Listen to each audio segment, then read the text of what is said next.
Chairman? Chairman, this is Jerry. I'm here. Oh, excellent. There you go. And I see we've got a bunch more folks who have joined. That's fantastic. We've just started up the live stream, and Senator Hall should be with us in a moment as well.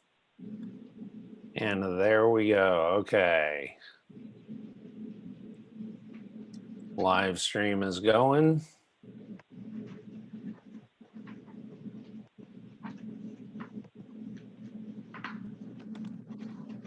All right. Well, I show 7 o'clock, so there may still be a few people joining us tonight, but we want to be respectful of everyone's time. So let's get started if that's okay. Good evening, Senate District 2. Thank you all for taking the time to join us tonight for this special Senate District 2 Town Hall, where we're going to receive an update from the Republican Party of Texas and our Chairman, James Dickey. My name is Jason Ross. Know most of you, and hopefully most of you know me, but calling in here from my office in Heath, which is just south of Rockwall, a little bit north of Bill Baker over there, and a little bit south of Laverne. But I've been proud to serve as your SREC committee man for Senate District 2 for the past 4 years. And tonight, my counterpart and I, Jerry Fisher, are pleased to host this special town hall for our Senate district.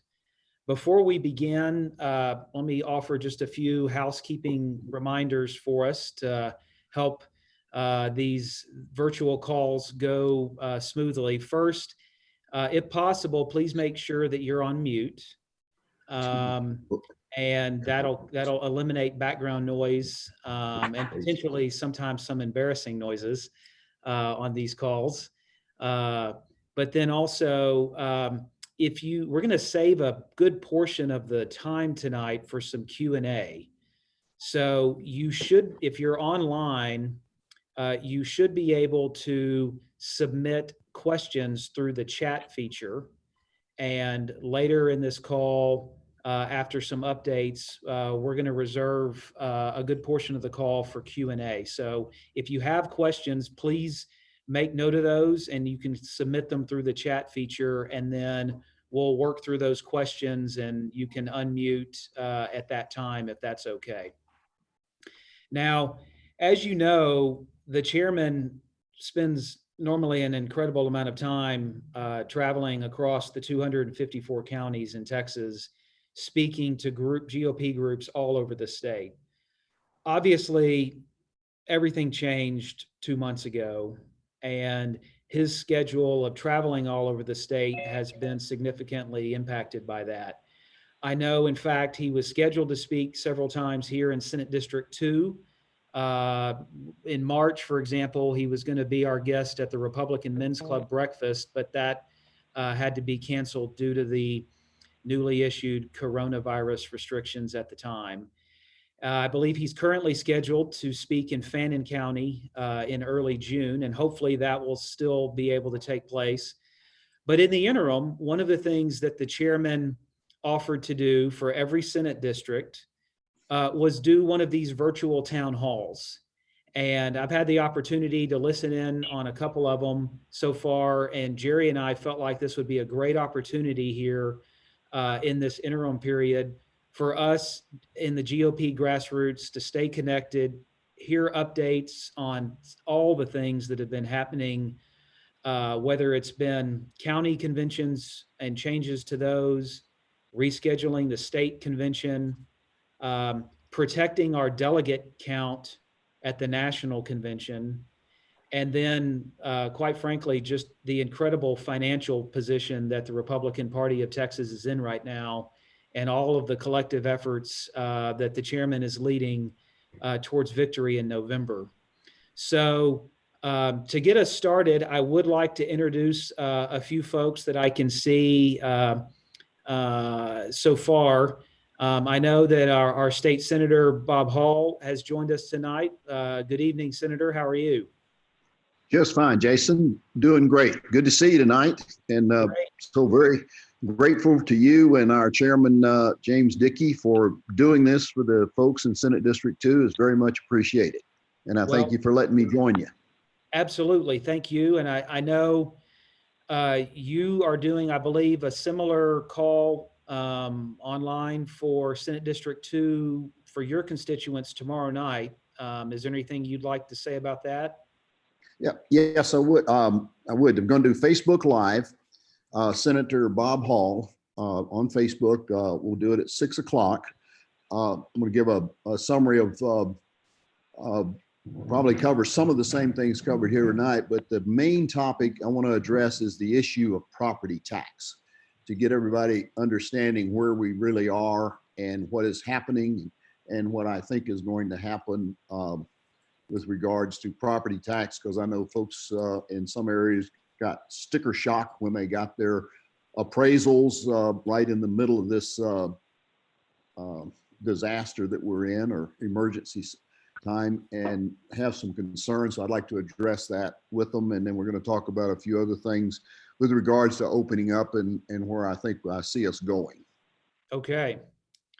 Very good. Well, hopefully everybody, I know I got an email about that earlier today, and hopefully everybody else on this call did as well.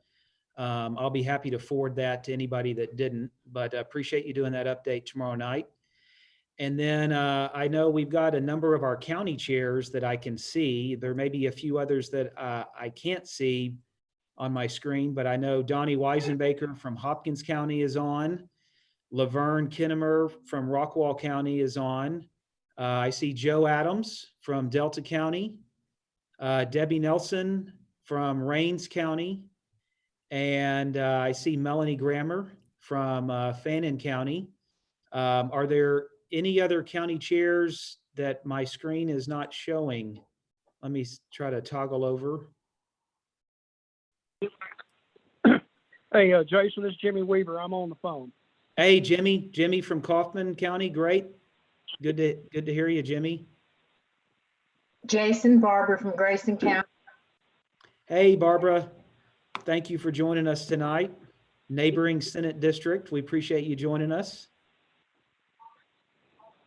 Any other county chairs? Okay, well, I had the opportunity to join the monthly leadership call last night for the county chairs in particular, and it was just a great reminder of all of the hard work that goes into being a county chair. So I want to thank you, each of you specifically, for your work and for joining us. Yeah, Bill Blythe and Dale. Okay. Yeah, Bill Blythe and Dale Blythe from Walker County, Texas. Well, good evening. Thank you. I had the opportunity to join the monthly leadership call last night. All right. Well, Jerry and I have really enjoyed working together these past 2 years, and it was a privilege to work with Vicki Slayton the 2 years before that. Let me just say a quick word that over the past 4 years of serving Senate District 2 on the SREC, I've really observed a remarkable change during that time period from what I walked into 4 years ago and where we are today. I just get the sense that we are unified on the SREC and as a party more than ever. We're making at the state level better, faster, wiser decisions, better use of funds. And quite frankly, we're in the best financial position that we've been in, not only in the 4 years that I've had the opportunity to serve, but I think ever from a state party standpoint. I have to give a great deal of credit for that to not only the RPT staff, Vice Chair Alma Jackson, our current party officers, but of course our state chair, who's at the top, James Dickey. And so with that, Mr. Chairman, thank you for joining us tonight, for doing this, and let me turn it over to you. Thank you so much, Jason and Jerry, for co-hosting this town hall tonight for Senate District 2. I want to thank each of those county chairs that you gave a holler to for joining us tonight. It means a lot for you guys to be here with us. I know a lot of you were on the call last night. I know you've got a lot going on with conventions and the primary runoff and all of the other things going on that you need to do. Thank you for giving us some of your precious time. Also, so happy to have Senate District 2's great state senator Bob Hall with us tonight. It was great hearing from you, Senator Hall. I know your time is precious, and I see we've got folks on from as far away as El Paso tonight. So what a great group. We've got over 50 people just Yeah. on Zoom, Wow. plus the folks who are following along on YouTube and Facebook. And thank you all for that. Senator, I know your time is valuable. So is there anything else would you like another couple minutes to address the body before, in case you're not able to stay on the whole time? Okay, well, thank you, James. I appreciate that very much. And I'll tell you, I really appreciate the job that our SRECs are doing and have done. I feel that they work as hard or harder than most people that I run across out there, and I appreciate all of what they do to help keep us going. Just a couple of things I want to make sure people are aware of. The one is what's been going on with the Texas workforce, because a lot of people have encountered problems getting in because of the unemployment. They've been swamped with work, and they were trying to hire people, taking on new servers, expanding, and so on. And the Senate stepped up, and then the House joined us in offering staff to volunteer. So I took, they wanted one staff member, so I volunteered the entire staff for Senate District 2 to take the training, and in their spare time, not that they had much of it, but in their spare time would help the Texas workforce in handling phone calls so we could get the applications processed. And that I think I heard today, and I don't have the numbers, but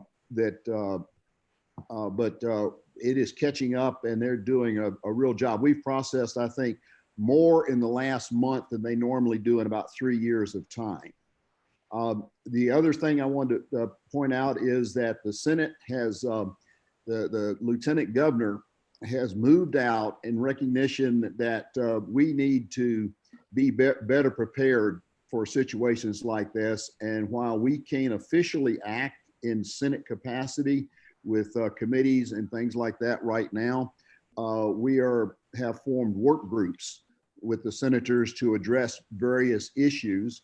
And I am on the Ag and Food Supply work group.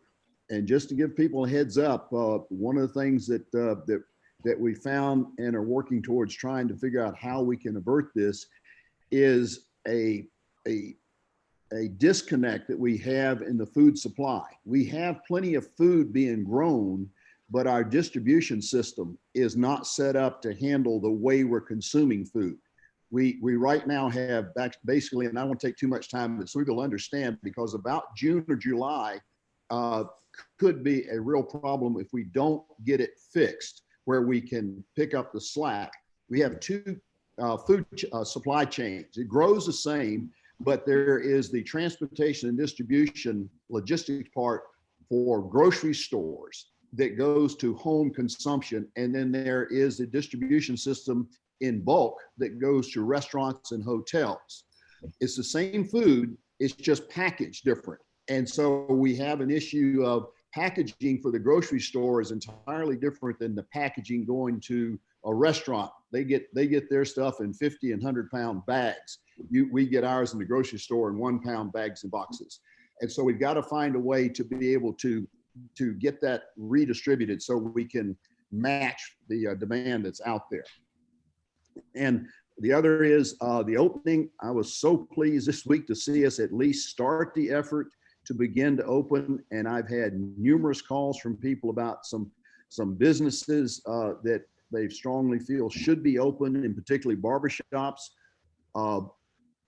beauty parlors, and gyms that can all operate with social distancing. I had sent the governor a letter with my suggestion that our measuring cup for what we open is, can they do business and maintain social distancing?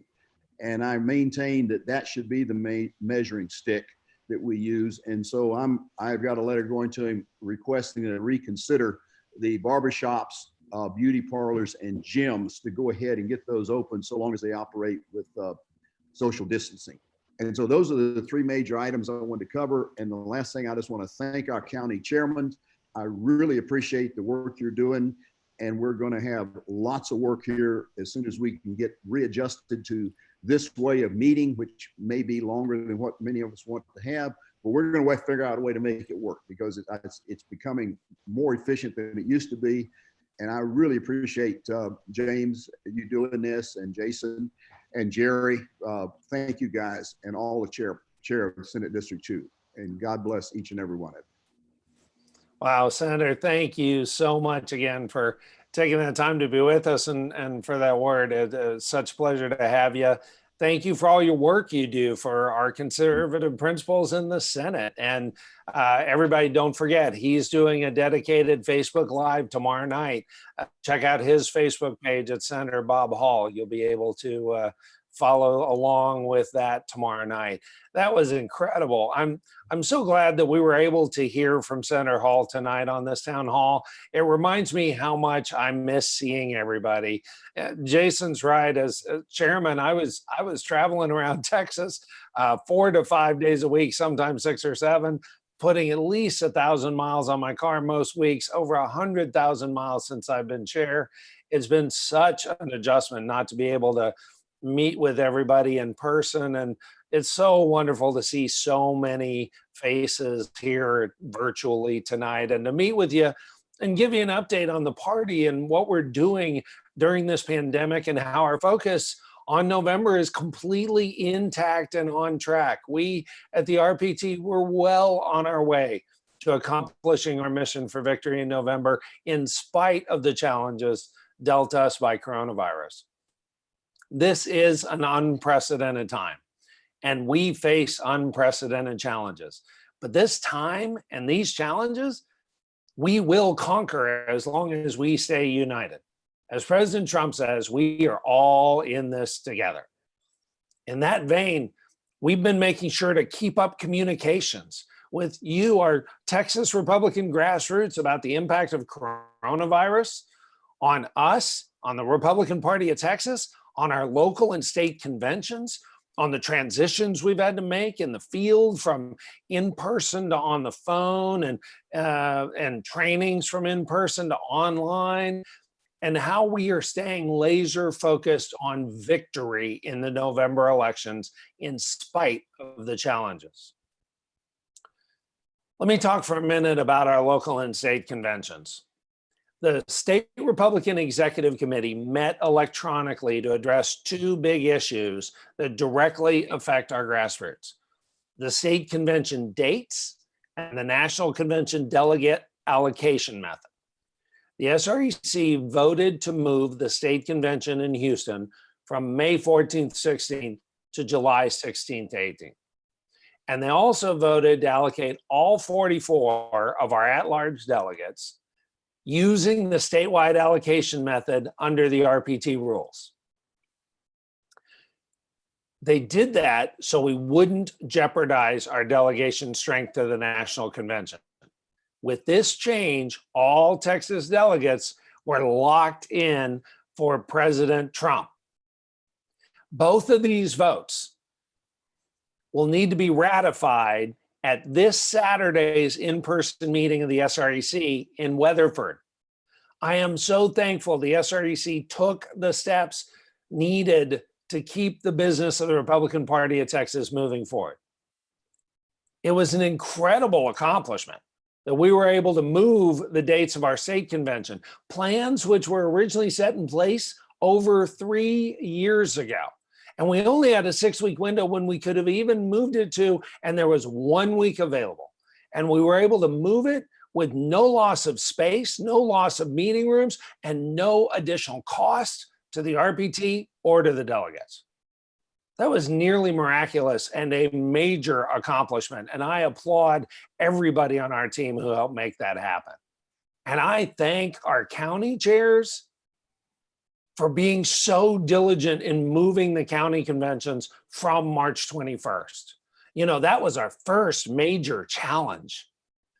And we had 287 county and Senate district conventions that were all scheduled to be on March 21st, just 8 days after the president's declaration of an emergency.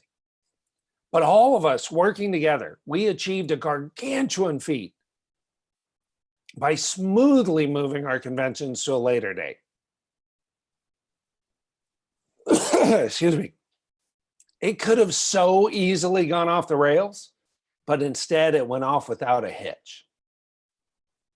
And so between that and then these changes, sorry, I'm gonna take a drink here. Moving the convention date and making the vote to change the delegate allocation, those two things, the RNC rules do not allow major changes to national delegate election or allocation during an election year for obvious reasons. They don't want people rigging the outcome in the middle of an election.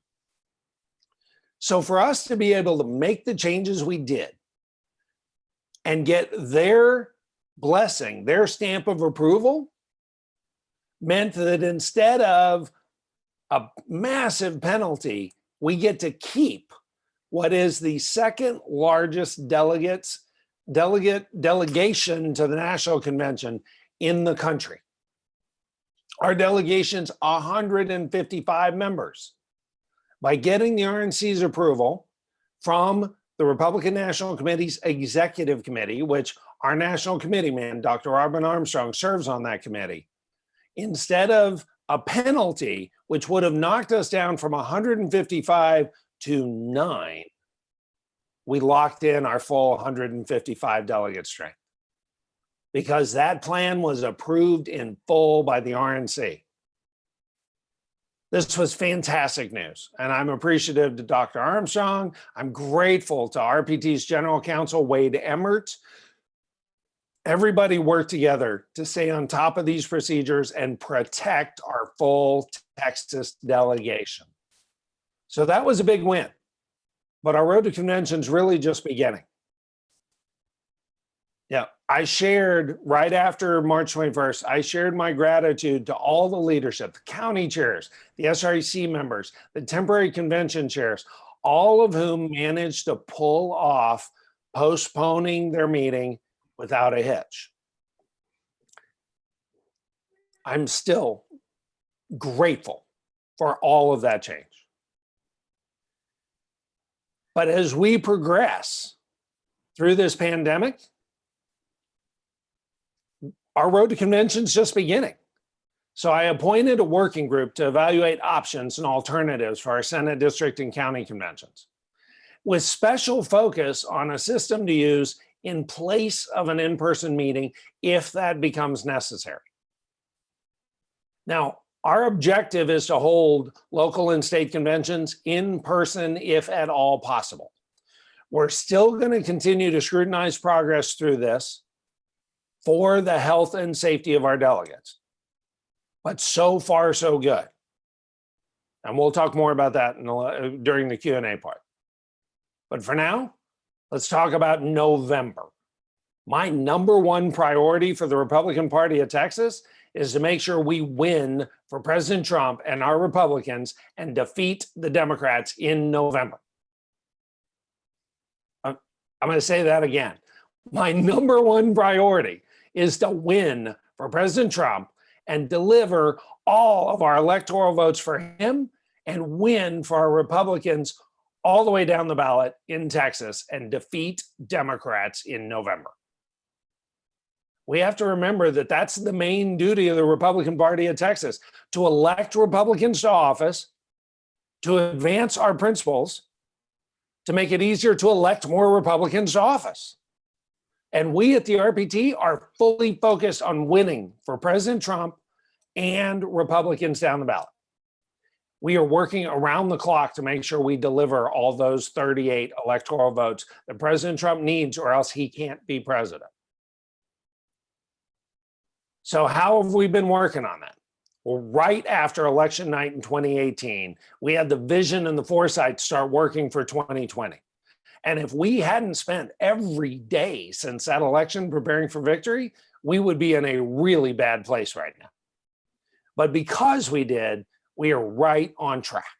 Because of the vision and the foresight we had and the hard work we put in, we ended 2019 with a record $4.4 million on hand. And we head into this second quarter of 2020 with a never before reached $4.7 million on hand to defeat Democrats this November. This is a direct result of the incredible coalitions that have all come together to support the RPT like never before. And I am so grateful to everyone who has joined me in preparing RPT for November victories. It is all on the line in Texas, and I am committed to winning. We have started so early. In fact, the Saturday before Easter, we had a day of action. We had 185 people on the phones, and we made 17,000 phone calls in that one day. This past weekend, we had 2 days of action, and we did 44,000 calls just in the weekend. We are not letting any grass grow, and we are committed to staying on the right track to win. You know, you lose 100% of the elections you are not in. So way back in late 2018 and early 2019, I recruited Kat Parks to head up a candidate recruiting task force. It was a first-time effort, and boy, did it pay off. We had a team of volunteers all around the state, great folks who dug in and worked to recruit candidates and to help train and prepare those candidates. And we partnered with Supreme Court Justice Jeff Boyd, and we sponsored judicial candidate meetups and trainings. Thanks to all those efforts, the Democrats in their primary had 1,401 candidates on their ballot. We had 3,106. You know, winning in 2020 had to start with filing in 2019, and we made sure that happened. And then the other big thing we needed to be doing that we had not been doing is registering voters. And so we started the RPT's Volunteer Engagement Project, and they started the 10K for 10R project. 10,000 Republican volunteers, each registering 10 new Republican voters. That's 100,000 total. 10,000 volunteers, 10 new Republican voters, 100,000 total registrations. We've already got 3,400 volunteers who have helped us, and we've already confirmed 80,170 new Republican registrations.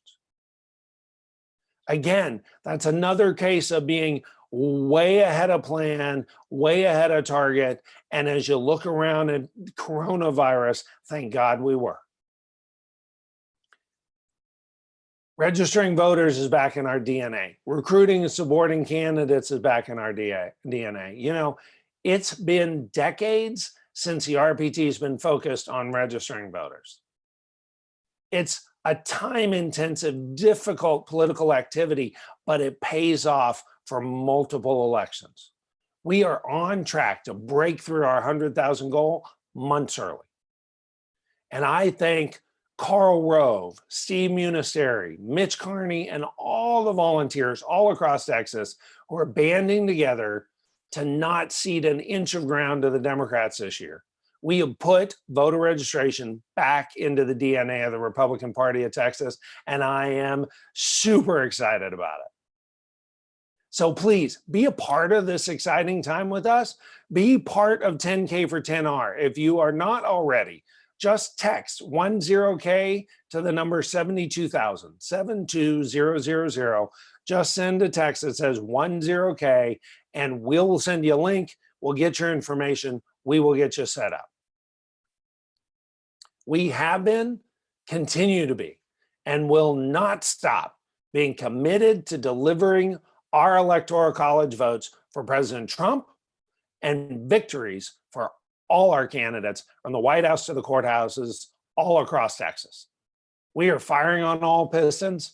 We are on the right track to victory in November. We are on the track to beating Democrats in November, to holding our majorities in Texas, and to winning for President Trump. We need your help in this mission. Email me at jrdickey@texasgop.org. Text 10K to 72,000 right now. Or give me a call or ask a question. Send the text 10K to 72,000. Jason, Jerry, I'll pitch it back to you. Open it up. Let's have some questions. Okay. Well, the first question that I have is, it looked like the great K Hall was moving around back there. So at some point tonight, I know everyone in SD2 would love to see Kay's smiling face, if that's possible. But we don't want to catch her by surprise. I don't want to do that to her. But if possible, given the quarantines, it'd be great to see her. On a note for you, Chairman. So the process that we are approving to preserve the delegate count for the national convention, how will that actually translate to a selection change here in the state for our at-large delegates? Great question. So it actually did not change the selection. The Republican National Committee, they were much less worried about who are your national delegates than they were worried about how are your national delegates going to be allocated. And the way our setup was, 75% of all of our delegation were set according to the primary results. And then most of our at-large delegates were going to be allocated by the vote at convention. So we were going to have a vote at convention. The SRC was going to vote on how we did that vote. Maybe we'd do it, maybe we would have done it in each of the congressional caucuses, maybe we would have done it in one big meeting, but somehow we had done that vote and we'd have allocated those delegates on a simple majority. Whoever won that vote was going to get all those delegates. Now, we all know in 2020, nobody but President Trump was going to get a majority of the delegates, period. And President Trump also won 97% of the primary vote. So what the SREC voted to do was just go ahead and allocate those at-large delegates according to the result of the primary, so we could tell the RNC, okay, they're already allocated. We don't know who they are yet, but they're already allocated. So there isn't any change in how someone becomes a national delegate. You'll still run to be one of your 3 national delegates or alternates in each congressional district caucus, or you'll go in front of the National Nominations Committee and apply to them, and they'll recommend a slate to the body, and the body will vote on that slate. None of that, how that process works, or even where that process works, it's all going to happen at convention. They were okay with that happening in July. They needed to know how delegates were going to be allocated by June. And since we had to move the convention from May to July, we went ahead and changed how those delegates were allocated, knowing that there really isn't a practical impact this year. Okay, very good. Seeing a few other questions here, maybe touch on, given the delay in the runoff from the March primary due to the governor's order, how will that impact when the new terms will begin for precinct chairs in particular? Okay, so the law says that new precinct chair and county chairs take office, or the new term for a county EC, precinct chairs and county chairs, starts 20 days after the primary runoff, which kind of makes sense because the county chairs are responsible for running the election and the primary runoff. So the county chair needs to stay through the end of the runoff and make sure to do the canvass after the runoff and all that. So what that means, and fortunately for your Senate district, practically speaking, there's not a big practical impact in your area, but that means the new start date for new county ECs is August 3rd. Now, I can tell you we've got at least one major county where the county chair is in a runoff. And so that one, we got some challenges in. practical basis, in a lot of areas, there's not a big difference. Just the official start date won't start till August 3rd. Now, one thing that does mean, by law, we are required to fill any vacancies before August 24th. And it has to be the new EC that does that. So any new vacancies that the EC's got to vote on have to be voted on between August 3rd and August 24th. So that what normally would have been a 2-month window is now going to be about a 3-week window. So that's going to be tight. That's going to be more of a challenge. Okay. And I understand that you're going to probably be sending some guidance maybe to the county chairs that have Yes. a situation like that in advance so that they can really hit that August 3rd date running. Exactly. Yes. Um, And that is the thing. I mean, for anybody who's current chair and going to be chair again, they can just prepare to call that organizational meeting, call it on the 3rd, call it for as soon as they can. They'll be able to do their organizational meeting. I'm going to, for that election that I'm going to be doing all well in advance, I'll get a save the date out and all that so everybody can plan well in advance. Okay. I have a question here in the queue from our Delta County Chair, Joe Adams. And Joe, I'm going to try to unmute you here if you want to ask it live.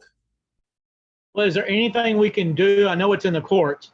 Is there anything else we can do to stop the Dems from trying to push this vote by mail thing they're trying to push through? Because we know it's going to be rapid with fraud if they get that through. Absolutely. That is a great question. And that is a big issue. And boy, it was obvious that was the thing they wanted to do the minute they had a chance to do it. The primary runoff that we're very comfortable will be just fine moved into July. They were talking about going 100% mail-in ballot. That was their first go-to, not change the date, not anything else, just go 100% mail-in ballot. And it's a thing they've been wanting to do. We had a teletown hall with the Attorney General. He is contesting that. He's fighting that. We've had conversations with Secretary of State's office, Governor's office. They agree with you, and they agree with the Democrat election officials in Travis County and in Harris County and elsewhere, who have all said that ballot by mail is the most prone to error and fraud. But not only that, they're not ready for it. The election officials couldn't handle the additional volume of work it would take for them to handle 100% mail-in ballots. But the Democrats they're keeping up their tradition of trying to make sure that they don't let crisis go to waste. But it is a hard no from us. We have been fighting it from minute one. It is them keeping up their tradition of voter disenfranchisement. They've been doing it for a century, and we are going to continue to fight it. In addition to, we've been fighting them in the press. I interviewed with Wall Street Journal and a bunch of others. We've been pushing back in the press. We have been pushing back with support at the elections offices. We also have our voter defense program, and we've got attorneys being trained and ready.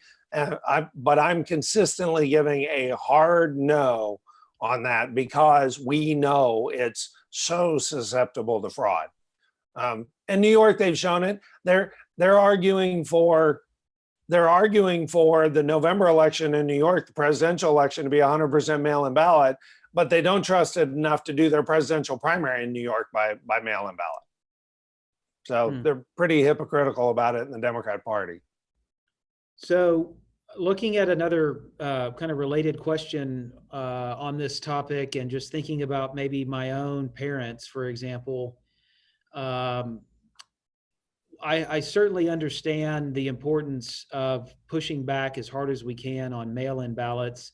So if people have concern about maybe their own ability to safely go to a polling location, but yet they're not currently eligible to participate in a mail-in situation, maybe there's some suggestions such as taking advantage of early voting, off-hour times, not waiting until election day itself when it may be most crowded.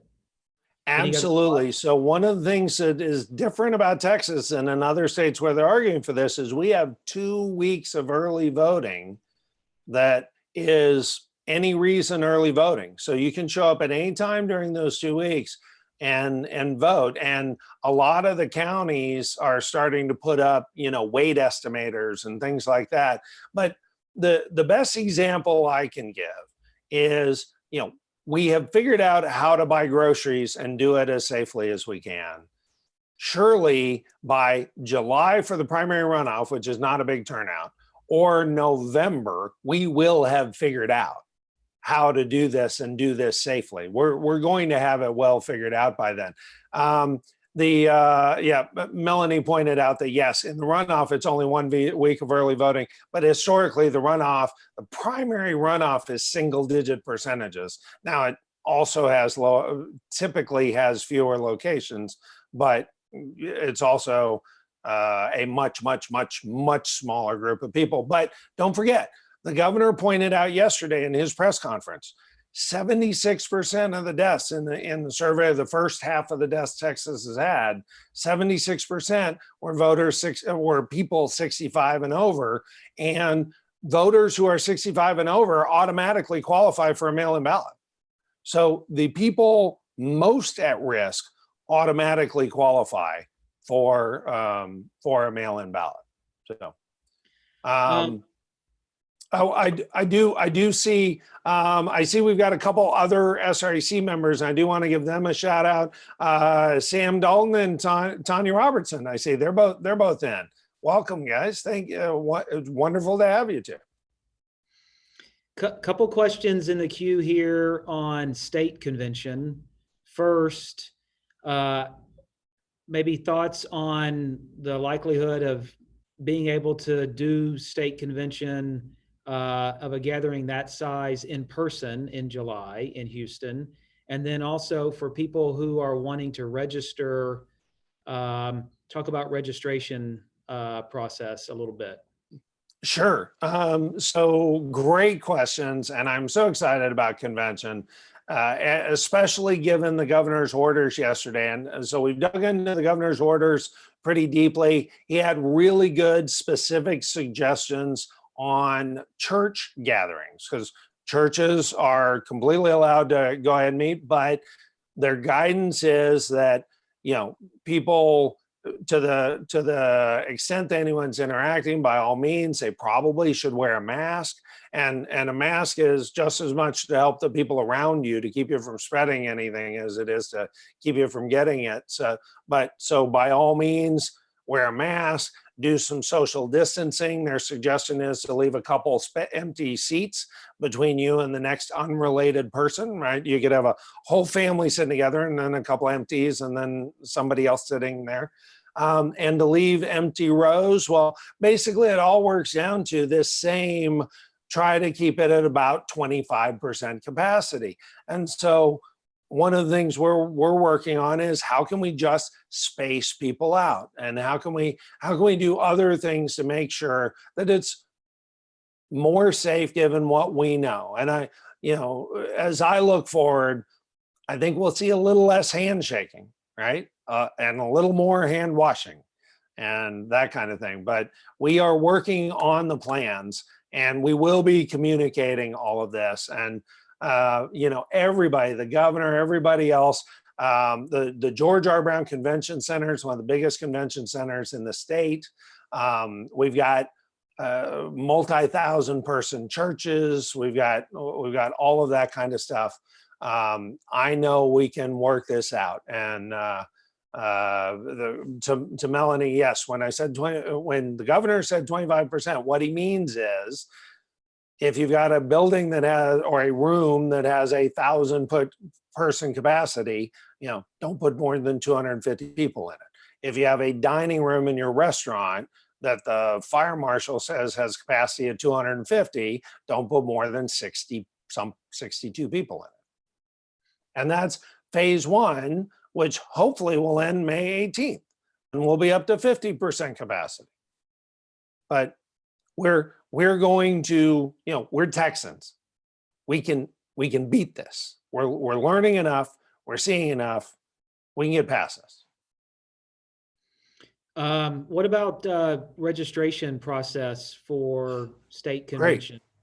I know we got to Yes. go through county convention here next, but Right. So because we moved off of one day for everybody to do their county and SD conventions, and now we've got a month-ish where we're going to have conventions. We did one big opening on April 15th, where we said April 14th, we opened to the top level of Grassroots Club, and then we opened to the rest of the Grassroots Club, and then we opened to anybody who wanted, and we added new categories. So we had delegates, alternate delegates, then we had I intend to be a delegate. I intend to be an alternate delegate. Knowing that there's a whole bunch of people who haven't even had convention yet, but they still know they've been a bunch of times before. They intend to go. They probably are going to be able to go. They want to go. They want to go ahead and register. We did that. We did a group of that in April 15th. We're going to do another group on May 15th, and we're going to do our last big group like that June 15th, and then we'll leave it open until July. So okay.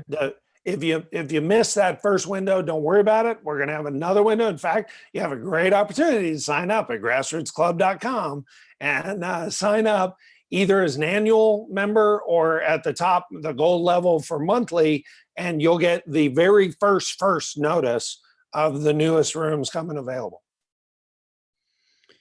So let's talk about the upcoming county conventions that need to take place. We've got a window of time now that, especially that the governor's new order takes effect on Friday.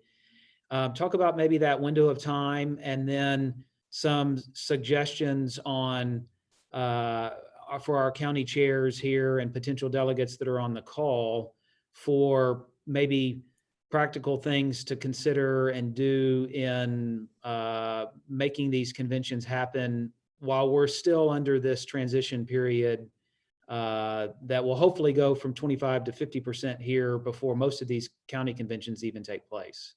Yeah, so the great question, and yes, what I would be doing is now knowing that come Friday, we're going to be open. The governor has said restaurants and movie theaters and so on to open to 25% capacity, with the hope that as long as things don't really flare up, that on the 18th, he'll switch to everybody to 50% capacity.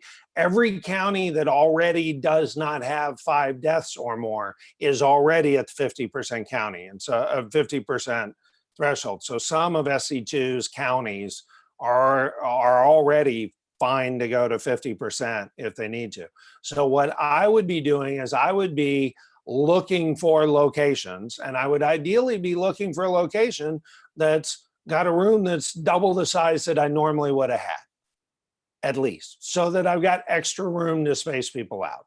And so, sorry, yeah, 5 cases, not 5 deaths. Sorry, my mistake. But yeah, take a look at that. Yeah, it's 5 cases.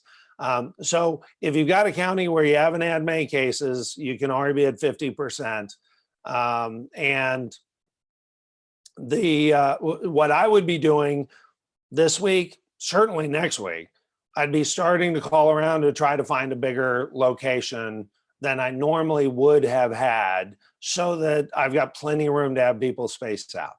And I would be encouraging the people who are helping people sign in, right? Let's have gloves available for those folks. So if they're handling a lot of stuff people are handing around, especially if they're, at all older volunteers, they should probably have gloves. They should probably have masks. And it doesn't have to be, one of the best analogies I heard is, N95, which means 95% effective at cutting out all the bacteria and all stuff. That's what you need if you're walking through a cloud of coronavirus droplets to try to keep you safe. The point of wearing just a mask or a bandana or something is, if enough of us do it, there won't be any clouds of coronavirus droplets for anybody to worry about walking through. That's the analogy. So yeah, hand sanitizers, masks, just be more thoughtful, more careful than we normally have been. We can do this. The difference with this is taking personal responsibility, using your common sense. What's unique about this is personal responsibility isn't as obvious, right? It's obvious if you got the flu, you got a fever, and you feel terrible, you don't go out because you're not going to be that jerk who gets everybody else sick. The difference here is it's not as obvious whether or not you are that person who actually could make somebody else sick. So just be careful on that front. You'll be good. And in terms of if I'm a county chair booking a space, I'd book a bigger space and I'd start to take precautions or plan for precautions to just be well. I saw Senator Hall talking. I didn't know if he was talking to Kay or if he was talking to us. Okay. Okay. So yeah, one of the ideas, I think it was Laverne Kinnemer here in Rockwall, had was perhaps either on a county level for county conventions or at the state convention that we try to have printed up some bandanas or what have you that are GOP themed, and maybe make those available either for distribution or for sale. And so if it's possible, if somebody knows of a potential vendor that can supply those, I think there's some SD2 interest in something like that, as we look to potentially have, hopefully not, but reoccurrence of this or other things in next winter, if people need to have those to go vote for Trump in November.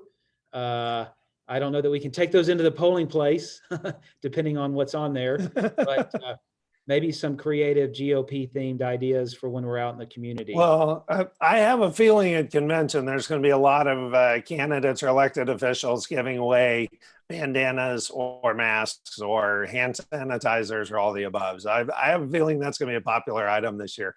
A couple of things I did want to say to any county chair, Senate District Convention chair, if you are having a really tough time booking location, couple of things. The SREC is going to be looking at possibly loosening the rules. So if you need to go to a next door county, if you have better luck there, you could do that. So they're looking at changing that up. I know we've got at least one county where they had decided to do them all together. It'll obviously, and they've got 4 SDs. It'd be easier for them to be better off if they split it. So we're going to make some changes like that. That should make it easier for you to accommodate. But basically, if you're a county chair or a Senate district chair and you're having difficulty finding a location, let us know. Brandon, me, Kyle, we will help, and we will help figure that out. But the Houston Convention Arena is huge. The George R. Brown Center is massive. We will have room to spread out, I know. And remember, the point for a convention, we're going to elect our delegates, go national to nominate President Trump. We're going to elect our presidential electors. We're going to vote for President Trump. And then we are going to do all the work we have to do to make sure we win for President Trump and everybody else on the ballot in November. Awesome. Let me just say, there was a couple comments about maybe having hand sanitizer in short supply. I do have a vendor here that our company's been using. So if you're running into challenges in your counties here in SD2 and want to get some sanitization supplies, please let me know. I think I can help you with that. It looks like Senator Hall is masking up, shielding up here. Maybe give him a quick minute, and then Chairman, if you want to kind of close us up. Great. Senator Hall? And, I had found some materials left over from my consulting business, which we used to make slides, view graphs. Not many people remember those. And I realized that I had the material to actually make a shield. And so I put together one. I don't know if you can read it or not, but the top of it says Trump 2020. And across the bottom, it says, make Texas healthy again. Anyway, so we got a face shield made for Kay and I. And she said to tell you guys hello. She'd love to talk to you. But she's recovering from a case of the shingles on the tail end of it now. and Oh, not quite there yet. So we've got her down until she gets that over with. But anyway, I just want to say thank you guys for doing this. Thanks to all the chairmen. Thanks to all the workers, everybody out there. The additional registration that we're doing is going to be fantastic. We're going to need that. And the fight to keep us at the ballot box at voting and not paper ballots is one we have got to win. I'm glad that we're geared up to fight that. We've got the right people in the right place, and because we have got to win this thing. And we just need to adapt to whatever the circumstances God has dealt us. I think we're better equipped to adapt to it, and rather than fight it, we will figure out a way to make it work, working together. So God bless you, and thank you for doing this tonight. thank you, Senator. Yeah, thank Hey, you. Bill- God bless you, Senator, and please our best to Kay. Absolutely a huge fan. Yeah, we are overcoming everything in this, and I am so grateful. You know what?